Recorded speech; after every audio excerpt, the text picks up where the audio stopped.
तो ये जो कहानी है, ये कोई सुनी सुनाई बात नहीं है। जी हाँ, ये एक सच्ची घटना है, हिमाचल के एक छोटे से गांव की। वहाँ एक बहुत ही अमीर और आप कह सकते हैं खुशहाल परिवार रहता था।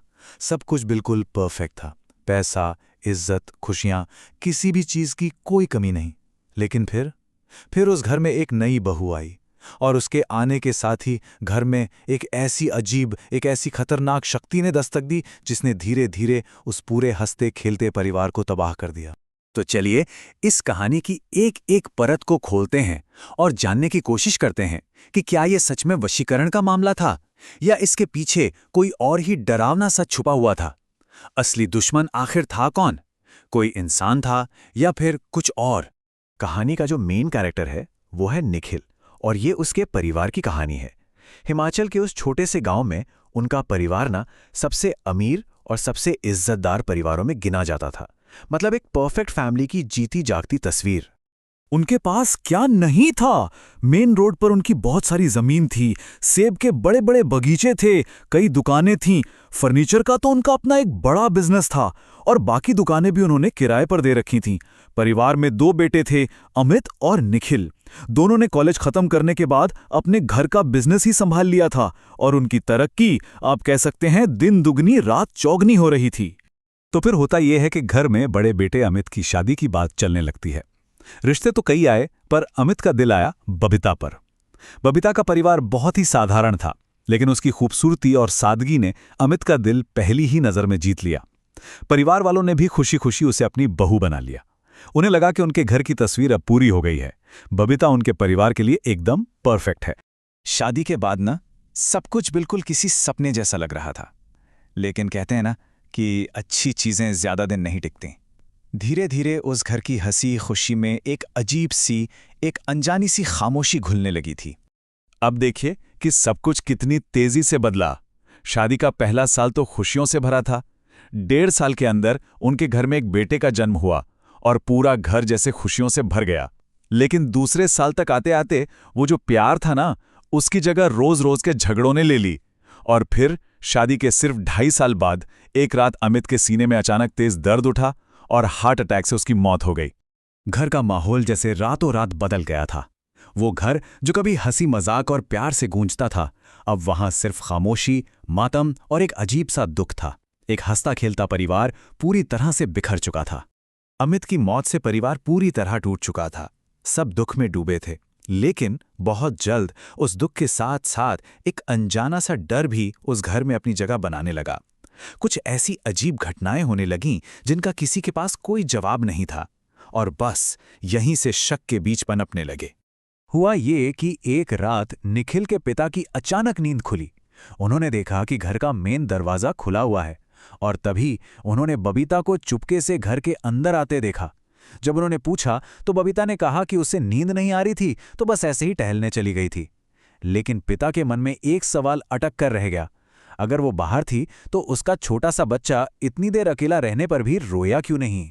इसके बाद तो छोटे बेटे निखिल के साथ भी बहुत अजीब चीजें होने लगीं। हर रात उसकी नींद एक अजीब से मंत्र, नमो भगवते रुद्राया की आवाज से खुल जाती।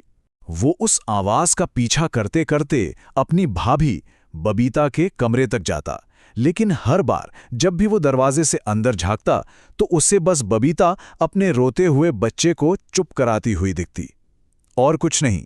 निखिल अंदर ही अंदर घुट रहा था। उसे बबीता के लिए एक अजीब सा आकर्षण महसूस होने लगा था, एक ऐसा खिंचाव जो उसका अपना था ही नहीं।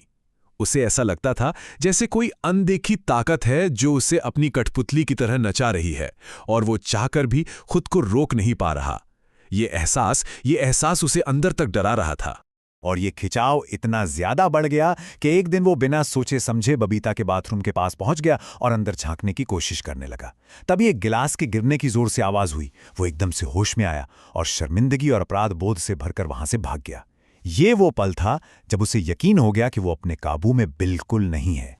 जब निखिल ने शादी करने से साफ साफ मना कर दिया और परिवार को अपनी हालत के बारे में सब कुछ सच सच बताया, तो सब बुरी तरह घबरा गए। अब उन्हें भी ये महसूस हो गया था कि ये मामला नॉर्मल नहीं है। उन्हें मदद की सख्त जरूरत थी और वो सच्चाई की तलाश में निकल पड़े। तो सवाल यही था आखिर ये कौन सा काला साया था जो उस खुशहाल परिवार को अंदर ही अंदर दीमक की तरह खाए जा रहा था? क्या ये सब सिर्फ दुख और सदमे का असर था, या फिर सच में कुछ और था? परिवार एक पंडित जी के पास गया और उन्होंने उन्हें एक तांत्रिक के पास जाने की सलाह दी। और जानते हैं वहां क्या हुआ? वहां उन्हें वो जवाब मिला जिसने सब कुछ बदल कर रख दिया। वो जवाब था वशीकरण। भारत के कई हिस्सों में वशीकरण को एक तांत्रिक क्रिया माना जाता है, जिससे किसी भी इंसान की सोच, उसकी इच्छाओं को पूरी तरह से अपने काबू में कर लिया जाता है। उस बेबस परिवार के लिए ये जवाब भले ही कितना भी डरावना क्यों न हो, पर यह उनके सारे सवालों को आपस में जोड़ रहा था। तांत्रिक ने जो बातें बताईं वो सच में दिल दहला देने वाली थीं। उसने कहा कि निखिल पर किसी और का नहीं बल्कि उसी के घर की विधवा यानी बबीता का वशीकरण है। उसे खाने में कुछ ऐसी चीज खिलाई गई है जिससे वो पूरी तरह बबीता के कंट्रोल में आ गया है। बबीता हर रात 12 बजे के बाद पूजा पाठ करती है ताकि निखिल की शादी किसी और लड़की से न हो पाए। और सबसे खौफनाक बात जो तांत्रिक ने कही वो ये थी कि शायद अमित की मौत भी कोई साधारण मौत नहीं थी। ये सब सुनते ही उस परिवार के पैरों तले से जैसे जमीन ही खिसक गई। उनका हर शक, हर डर अब एक खौफनाक सच बनके उनके सामने खड़ा था। अब उनके दिमाग में बस एक ही जुनून था, किसी भी तरह अपने बेटे को बचाना। और डर और हताशा में उन्होंने कुछ ऐसे फैसले लिए जो शायद कोई भी नॉर्मल सिचुएशन में कभी नहीं लेता। तांत्रिक की सलाह पर सबसे पहला काम उन्होंने ये किया कि निखिल को फौरन दुबई भेज दिया। ये सिर्फ एक दूरी नहीं थी, ये उस अलौकिक शक्ति के धागे को काटने की कोशिश थी। इसके बाद उन्होंने अमित की सारी प्रॉपर्टी कानूनी तौर पर बबीता के नाम कर दी। ये सिर्फ एक कानूनी कार्रवाई नहीं थी, बल्कि उस साये से पीछा छुड़ाने की एक कीमत थी। उन्होंने बबीता से कहा कि वो दूसरी शादी कर ले और अपनी जिंदगी में आगे बढ़ जाए, इस उम्मीद में कि वो उनके परिवार को हमेशा हमेशा के लिए छोड़ देगी। और जब कुछ समय बाद निखिल वापस आया तो उसने बबीता से हर तरह का रिश्ता हमेशा के लिए खत्म कर दिया। ये कहानी हमें एक बहुत ही गहरी और परेशान करने वाली सीख देती है कि कभी-कभी जो सबसे बड़ा खतरा होता है वो बाहर से नहीं आता, वो हमारे सबसे करीबी लोगों के बीच, हमारे अपने घर के अंदर ही कहीं छिपा होता है। तो अगली बार जब किसी अपने के बर्ताव में कोई अचानक अजीब सा बदलाव दिखे तो उसे नज़रअंदाज मत करिएगा, क्योंकि अक्सर जो जैसा दिखता है वैसा होता नहीं है।